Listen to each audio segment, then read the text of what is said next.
Okay, welcome. Thank you all for joining. It's 3 o'clock. We'll get started. The SBIR STTR program is back. And I know you're probably as excited as we are. That was a difficult time, probably a difficult time for many small businesses, certainly a difficult time for us as well. So we're very grateful it's back. Thank you for joining.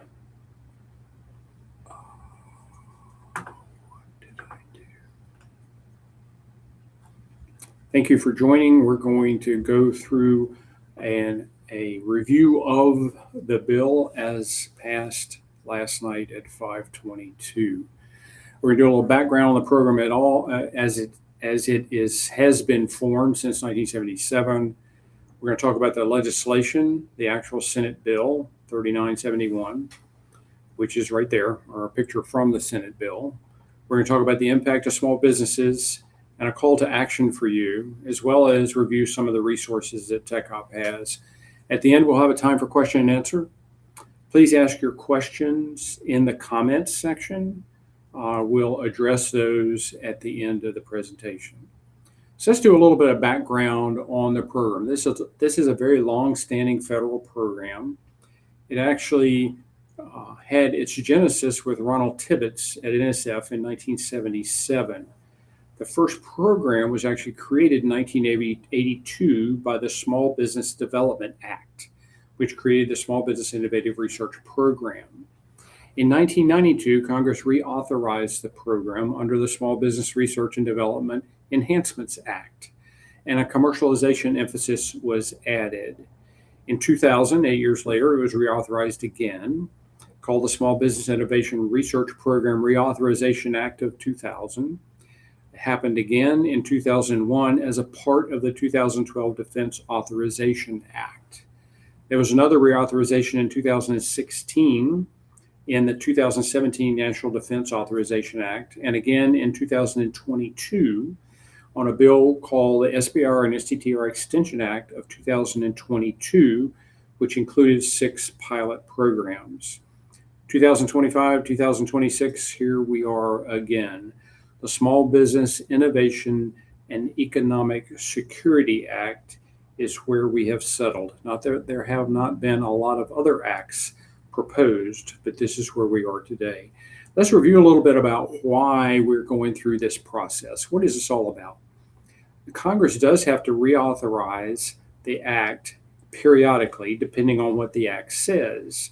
It establishes congressional direction and prescribes funding. This action is the reauthorization legislation that has been bantered about since October the 1st. From there, the Small Business Act is actually modified to incorporate the changes. If you go read the Congressional Reauthorization Act, you will see that it refers to the Small Business Act. And it says, take this paragraph, pull these words out, put those words in. The Small Business Act is the actual legislation, and it is edited to incorporate the act. The Small Business Act, once it's edited, will then go to Small Business Administration, who creates a SBIR STTR policy directive. It is a single directive by the Small Business Administration that advises all agencies of the program. There is a picture of it. You can see it was effective in May of 2023. We expect that once this act is passed, that will be updated. Depending on the update, I may do another webinar to say how the Small Business Policy Directive, the SBIR STTR Policy Directive, is impacted as well. From there, the policy directive goes to individual agencies, and agencies have specific regulations and procedures, and they're specific for each agency. Is obviously quite inconsistent across agencies. Some agencies have topics that they publish, some agencies don't.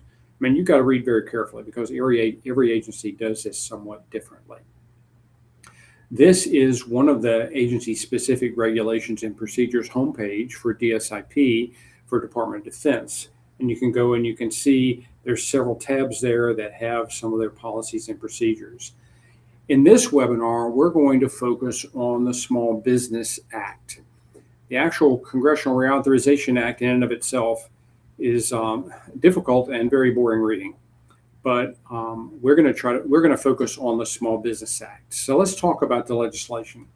There's a picture from downloaded this morning of the act. It was just given a number last night, 3971. I was actually watching on TV as it was going on. It is called the Small Business Innovation and Economic Security Act, March the 4th, which was today. It's jointly introduced by Senator Ernst and Senator Markey in the Senate.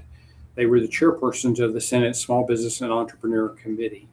It passed the Senate unanimously last night at 5:22. The next step, it goes to the House of Representatives and then to the President for signature. If you're interested, it's pretty interesting on C-SPAN. If you go back to March 3rd at 5:22, you can go into Congress and you can actually see on C-SPAN the conversation and the discussion that took place. That was, well, there was some elements of it were not particularly kind. But anyway, you can go look at that. And if you're interested in downloading the act itself, you can go right there and you can download the actual act. The legislation did pass the Senate. Senator Ernst, as well as Senator Markey, were the two co-chairmen, one Democrat, one Republican. And it is at top, it's titled "A Bill to Extend the SBIR STTR and for Other Purposes," S 3971. They gave it another act, another name as well, but it was introduced by Ernst and Markey on the 3rd in the Senate and quickly passed by unanimous consent. It will now go to the House of Representatives before it's sent to the President's desk. If you go on congress.gov, that's what you will see. You will see the tracker says introduced, it's done, it passed the Senate. Now it needs to go to the House and to the President. What is the impact to small businesses? That's the big question here. The Small Business Act, I took the legislation, 3971, and then I took the Small Business Act, and I went and I took the changes that the legislation says and put them in the Small Business Act. There's a screenshot of the first page of the Small Business Act that was initially enacted way back in 1958, July 18th, 1958. I was 8 years old, for whatever that's worth. And then there is the Small Business Act, where I have taken and took the changes that are shown in this Reauthorization Act, and I inserted them into a version of the Small Business Act with track changes turned on so that I could see the changes that had been made. Then I went to each revised section of the Small Business Act and included those elements of interest to the small business community. So we're not going to be tracking through the bill itself, because that in and of itself is very difficult to make any sense of. Take the word "and" out, add a semicolon, and add these words. So what does that mean? What's the context? It's my opinion that without the Small Business Act, there's no context. As I said, the bill has passed the Senate, now heads to the House. It's expected to pass the House without edits. The timing is a bit uncertain, either this week or next. If it doesn't go right away, it's going to go next Wednesday if it doesn't do today. You will notice that as I go through this thing, the comments are aligned with the edited Small Business Act.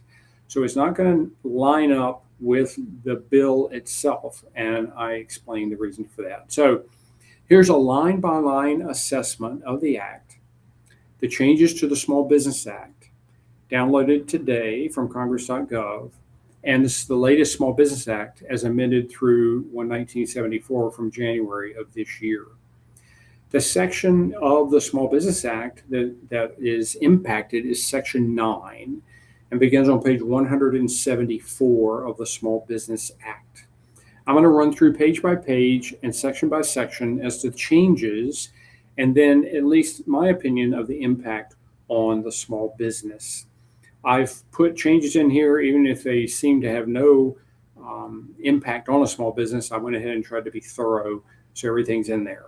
Like on page 181 in section 20, it defines the agency acquisition workforce. And then in section 15 on 184, there's a requirement that the agency, NOAA, NASA, DOD, Navy, has to evaluate whether a small business concern presents a security risk. This is a big piece of the Act, as you know, if you've looked through it at all. On page 184, the agency is told they cannot make an award if the head of the federal agency determines a security risk is with the small business. So there's a significant number of lists that every small business needs to avoid. I'll go over those in a minute. And then it does say that if a small business is determined to be a security risk, that they will advise the small business and the basis of it and give them an opportunity to come back. So the security risk, here's some lists, and I know these are lists that I honestly had not seen before, but you want to just go check these lists and make sure that you are not on them, because this is a list that's going to be double checked in assessing the security risk. All right, next page. It does say on page 188 on section 4 that the agency procurement center representatives, and by agency I mean any agencies that's issuing SBIR money, and so it would be DOD, NOAA, NASA, NSF. But the procurement center representatives are going to be advocates for phase 3 awards. I mean, this is a real benefit for you because, in my opinion, phase 3 awards, I mean, that's the goal of what you should be doing. I mean, that's why you choose TABA, that's why you do your work, is to get out of the SBIR funding mill and into real phase 3 non-SBIR money. So this is a real benefit. It's an agency impetus to get to phase 3. So it's not just you trying to get phase 3 now. There's words in the legislation that encourages them to help you get to phase 3, be an advocate for that. There's some comments in there about a public database. It does say on page 193 the program is extended to September the 30th of 2031. That's very good news to me. It's going to last a lot longer. It's not going to come up every year like it has been. On 197, it notes that the agency, if they determine whether a small business concern presents a security risk in the STTR program, then I've put the same comments because this is just a kind of a cut and paste from the SBIR section of the document to the STTR program. So it's going to be the same. They need to determine the security risk, SBIR or STTR. On page 200, it refers to technical and business assistance. Each federal agency shall authorize recipients to select, if desired, technical and business assistance. It adds cybersecurity assistance as a new TABA type of assistance.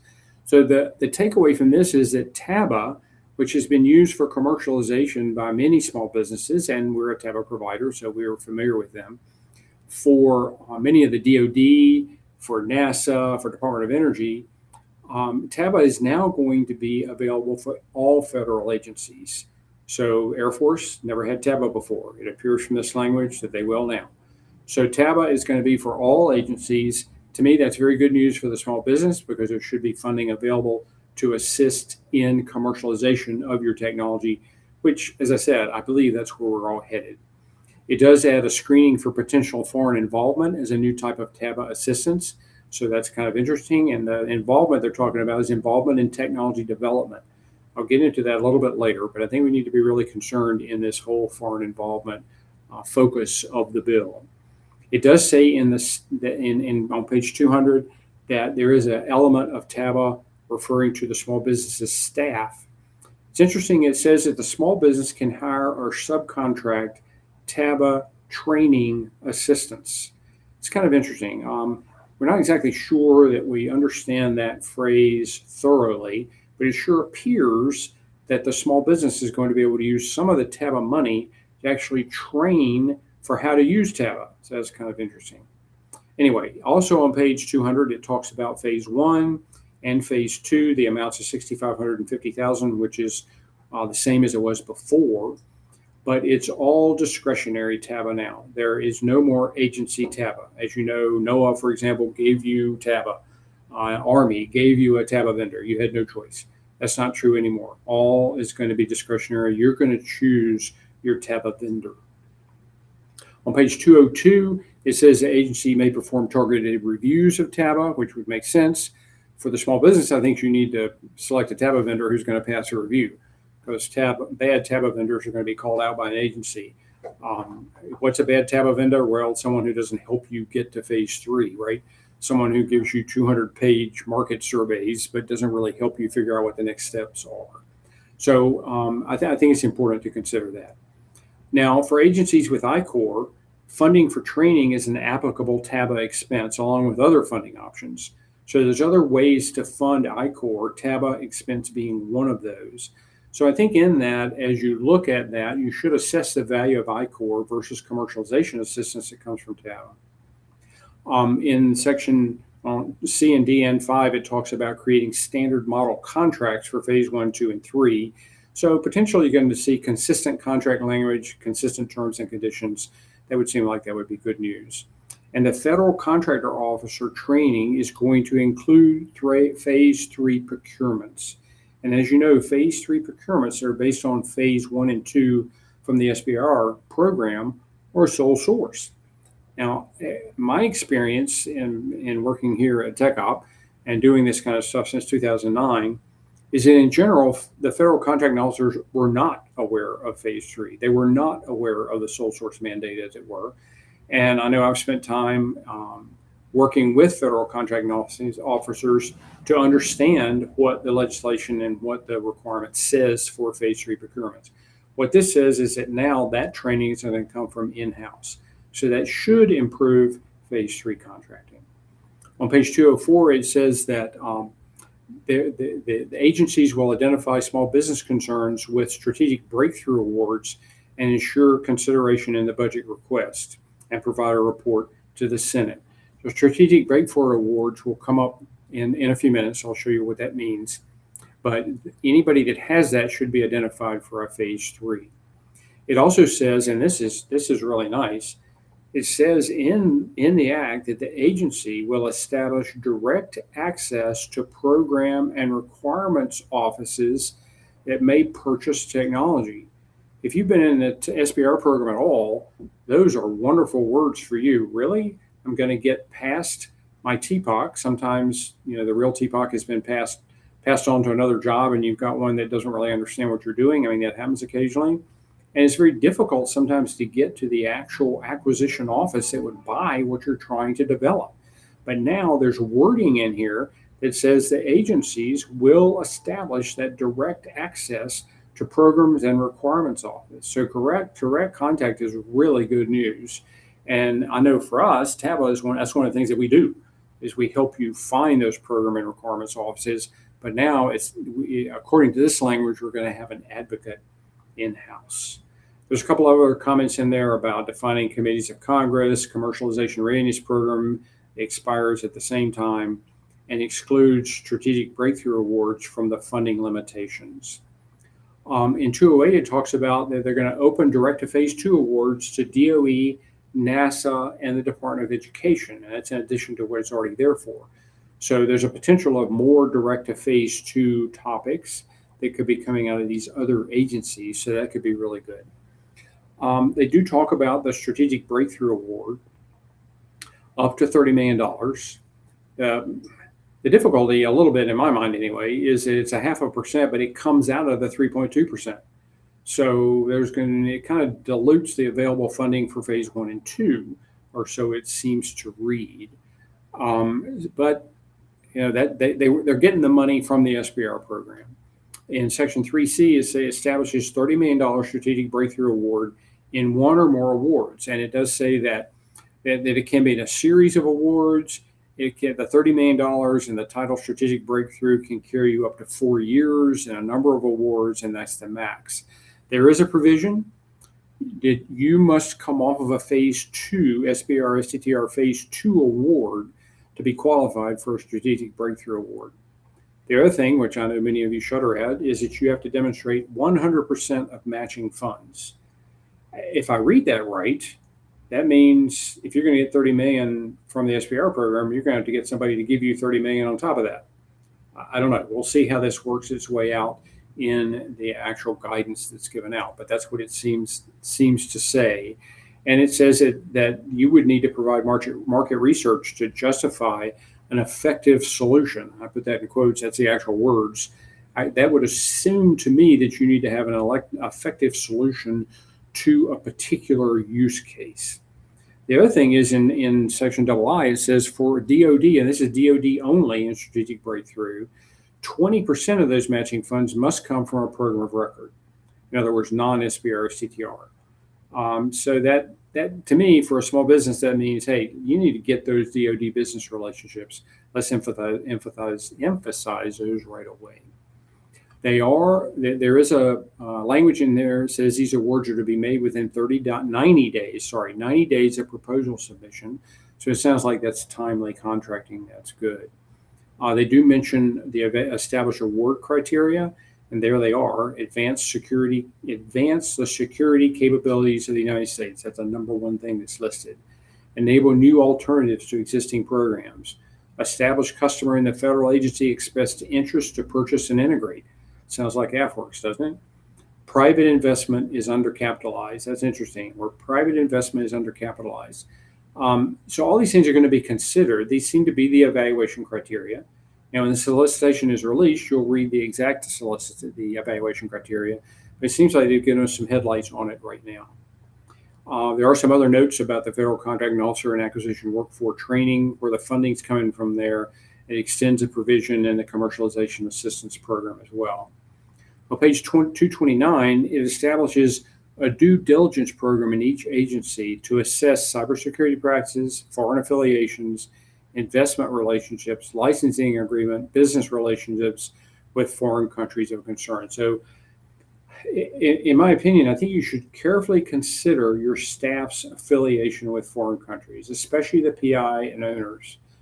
It's very specific, and it'll get passed down into the SBA instructions as well as to the agency. But if I'm a small business right now and I've got PI and owners that are not U.S. citizens, now's the time to really start thinking through that and decide how we're going to approach it. Beginning in fiscal 27, and that's the key element on this page, beginning in fiscal 27, the agency director, and by that, again, I mean DOD or NOAA or NASA, shall establish a limit on the maximum number of phase 1 and phase 2 proposals that a small business concern may submit in a single fiscal year, either by fiscal year, solicitation, or topic. It seemed kind of interesting to me that I didn't assume that a small business would submit multiple proposals to a single topic, although I guess some of the topics could be broad enough to where you could do that. But that begins in October of 2026. So in October 2026 of this year, those no bid decisions are going to be more critical, because now small businesses could bid a number. We don't know what this number is going to be, but we will know, and you'll see a little bit later is when that's going to be published. But it means that you're going to have to be selective in what you bid. It does say that the agency can offer a waiver on a topic-by-topic basis at the time of the solicitation. Now, the waivers are a maximum of 5% of the topics released in any fiscal year. So if there's 100 topics out in fiscal 27, only 5 of those topics can offer a waiver to the number of proposals to be submitted by small businesses. So they are going to be limited. The proposal limits are going to be established 90 days prior to the topic release. So that certainly gives a small business concern some headlights on this thing, so you're not going to be caught by surprise. All right, that's it. That's the review. Let's see what's next. What should you do now? Well, I think you should read the proposed legislation. In my opinion, you should email me and say, hey, Randy, send me the Small Business Act with this stuff incorporated, because reading the legislation by itself is challenging, I think. I think you should assess each of the impacts that I've got in this slide deck, which we will gladly distribute for those, but also it's going to be on LinkedIn. This is taped and will be there available for you, and we will put the slide deck on our website as well. For example, security risk is a large part of the legislation. You need to build your case and make sure you're not on any of those lists right now. I mean, you need to go do that now, in my opinion. Advocate for phase 3 awards. Well, I think building business relationships within agencies right now is a very good idea. Don't wait till the last minute to start doing that. Okay, it does say TABA is going to be offered by all agencies, which is good. So TABA, as you can see, has a lot of interesting things thrown into it. It's not just the basics of what it used to be. The training for TABA is a very interesting phrase that's used, but I think you should think about TABA. I mean, we've been an advocate for TABA for years. I mean, I've talked to people that have had bad experiences with TABA. I feel really bad about that. It gives TABA a bad name. TABA should not be a bad experience. It should be a good experience. You should have another small business working for you that is basically extension of your business development effort, and should be someone that can brainstorm with you and actually do work for you. But anyway, So you need to start thinking which elements of TABA are going to be most effective for me. Commercialization support for the topics technology or something else? Is it going to be more important to have someone to go out and find me customers for this thing? Or is it going to be more important to do cybersecurity training, for example? So each small business has to think through that. And I believe it's important for you right now to take time. I mean, the topics aren't out yet. So you don't know, the solicitations are not out yet, but if TABA is going to be offered, it's discretionary, it's extra money in many cases. I think you pre-screen them now and get your commercialization strategy in your head right now. And then be prepared for topic release. I saw this morning a peak preview was posted on LinkedIn. I don't know if a few of the others saw that. I do have a link for that if you'd like to email me. And there were like 80 topics that came out of DoD that were posted and then immediately pulled off. So it's kind of interesting. One of the other companies did that, and I do have that list. And it might be that looking at those would be a good thing and a fun thing to do. All right, thank you for that. Let me give you a few resources that we have. We do have webinars. If you look at our webpage, you'll see these things here. A Navy Phase 2 commercialization transition plan, a compelling DOE Phase 2 commercialization strategy, and so forth. We're continuously offering free training at every agency solicitation release. We will often put out a webinar that says, okay, the NASA solicitation came out. And by the way, if you've been listening, you know that NASA is going to more of a DoD type approach now. In the past, NASA puts out one set of topics in January, and that's it. But now they're going to a different approach altogether. They're going to put out topics and multiple times throughout the year. They've not said what that means, 2, 3, 4, I didn't say that, but they are changing the way they do things. But every time a solicitation releases, we will look, and if it's appropriate and applicable, we will do a free training like this on LinkedIn at the solicitation release. We will also address any challenging solicitation requirements. Like you all may remember when the Army first came up with their new evaluation criteria, it was so confusing, added on top of the existing evaluation criteria. How in the world do we assess that? And I did a real long webinar on that. Did one on AFWERX also, what's the whole deal with this memorandum of understanding? What's this $75,000? What am I supposed to do with that? We did a webinar on that too. And we do create a commercialization strategy. We have to do that. We've done webinars on that. We also do webinars on how to write the evaluator. You can click on that link and it'll take you there so that you can see what's upcoming. We also do have a topic search tool. For those of you that would like to get onto our website and put your keywords in there, and they are held so that they don't get shared anywhere. Put your keywords, and when topics come out that align, that have your keywords in that topic, we will email you.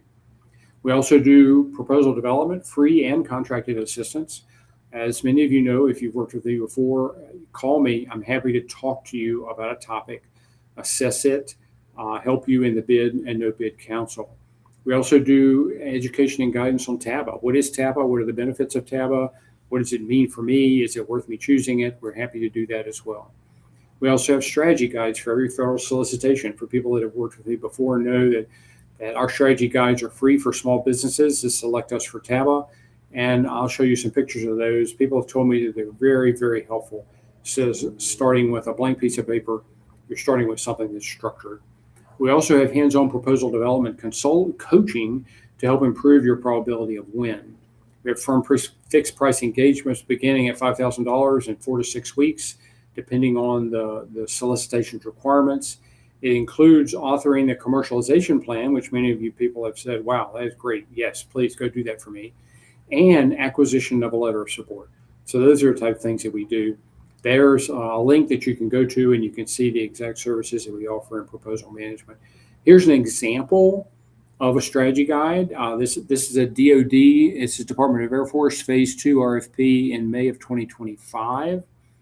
And we provide this to small businesses in an MS Word format, where all the blue is the requirement that comes from the federal agency. And then the things in black are what we have put in. And as you can see, we put in every section some suggestions as to how to approach that section. Tables that you can do, like we suggest that you put a table up front to talk about how you meet all the evaluation criteria, for example. So those are strategy guides that we offer, and that's what it looks like. Just to summarize, our direct support includes proposal development, TABA. We do a lot of training. If your company has been having some challenges in winning SBIR work, I have a boot camp that I have done for several of you small businesses that is really a lot of fun to go assess some of the proposals that have not been successful in the past and determine why. I love to hear that comment that comes from the team that says, well, we didn't know why we were losing, but now we do. And so it's really good training. I think you would find it to be very effective. And also strategic marketing. As you know, the SBIR program is 3.2% of the extramural R&D budget. If I do my math right, there's 96.8% of the extramural R&D budget that's not SBIR. And that's what we've been focusing on for the past few months, is helping our small businesses identify non-SBIR research and development funding. So that's the kind of thing we do as well. So we're at the Q&A session now. I've got Matt over here on my right elbow. If there's any questions that need to be brought up, I'm happy to do it. When does the reauthorization expires on September 30th, 2031 is the expiration date for this particular act. Any other questions? And feel free. I mean, here's my contact information. Email me, pick up the phone, call me. If you want to talk about any of these things that I've gone over, I'll be happy to do that with you. It is a good day. I think it's a good day. I told my wife last night at 5:20, hey, it passed. I texted a bunch of people here at TechOp. It's done. It's not all the way done. I know it's not signed yet, but still, we're back. And I think that's good for small businesses and good for the country. It's good for technology innovation in the United States that had been basically stalled, in my opinion, at least in this arena. So thank you again for your time today. I appreciate it. If you're in Virginia, the Virginia Apex webinar, what is SBIR, STTR, and is it right for me, is coming up on Monday. I'll be doing that webinar as well. So just search Virginia Apex, and you should be able to see that and get an introduction to the program, as well as if this would be the right place for you to apply. Looks like we've got another question. Prospects of passing the House are very, very good. My understanding is that they are very, very good, that we don't expect any sort of debate in the House whatsoever. It's a very popular program, very popular. And we do not expect any debates in the House whatsoever, and getting signed into law should not be a problem. I mean, it could potentially get through the House today, this Wednesday, although our insider information, as it were, says that if the House doesn't take it up today, they will definitely take it up next Wednesday. So we feel quite confident that it is going to pass. Okay, let's see. Whoop, here's another one. When will the agency issue a new call? I think it's going to be really quick. I mean, we saw on LinkedIn someone posted, hey, here's 80 topics that came out mistakenly, and they sucked them back. Well, what that tells me is that they're all standing at the door just waiting for somebody to unlock the door. As soon as the president signed this thing, I think you're going to see 80 topics come out of DOD within the next couple of days. Now, that's my opinion. As I tell people, my crystal ball's been in the shop for years, but nevertheless, that's what I expect. Any other questions? Nope. One more coming? Nope. Okay, well, once again, if you have any, email me. Whoops, wait, I'm getting a wave over here. One more question. I do appreciate everybody taking your time to do this. I mean, I know this has been 30 or 40 minutes of your day. I hope it's worth it. Is there anything in the bill for TPOC to incentivize them to stay engaged through the phase 1s and phase 2? It's interesting. You must have seen some of the stuff that I have been posting on LinkedIn that said that the TPOC had to have a, quote, material engagement, unquote. It's not in there. I mean, it does say that the procurement office is going to be your advocate for phase 3, but it did not get in the bill. I mean, I personally asked for that, but no one seemed to ask of my opinion. And so, no, it's not in there, unfortunately. But let's, I don't know. It is challenging. I know it's challenging. I think there are ways to make that happen. without making the person mad. I think there are ways to make it happen, and I'd be happy to talk with you offline about that. All right. If there are no other questions, I'm going to cut this stream off. This will be recorded. Feel free to come back and look at it, and we will put the slides on our website as well. And once again, Virginia Apex next Monday. One more question coming through, it appears.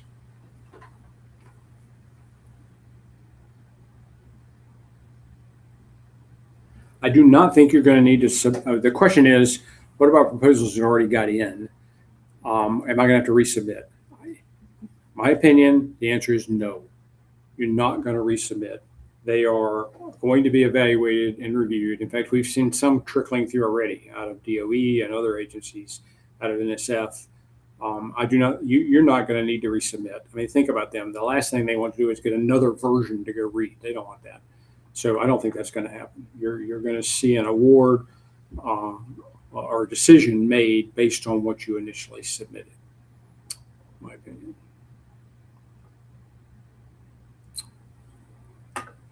Okay. I'm going to give you the rest of your afternoon back. Thanks again. Once again, please. Whoops, wait, one more. Our phase 1 PM is gone. What are our chances for a phase 2? Wow. As you well know, it's very challenging. In my opinion, one of the things that can really help you make your case is that commercialization section that you put in your phase 2 proposal, because a new PM would see that and potentially be impressed that the work that you're doing has some traction. I also think if you get a new PM, it's best to go in and try to build that relationship, and also, in essence, sell the topic, not so much what you're doing, although that's fine too. But I think it's important to go sell the topic to your new PM. Also, if you have any other advocates within the agency that you had been working with, maybe you were going to a program of record in the Navy or whatever, see if you could get them to circle back to the new PM and offer some encouragement for the topic. It is a challenging position to be in. I wish it didn't happen to you, but it does happen. All right, I think we're finally going to hang up. Thank you again for joining. Please feel free to reach out. As any of you know that know me, I'm more than happy to speak with you on the phone, set up a meeting and talk with you. Happy to do it. Thank you again for joining. Thank you for the time that you've taken to participate in this. And we'll end this one now and be back with something new and exciting later. Thank you.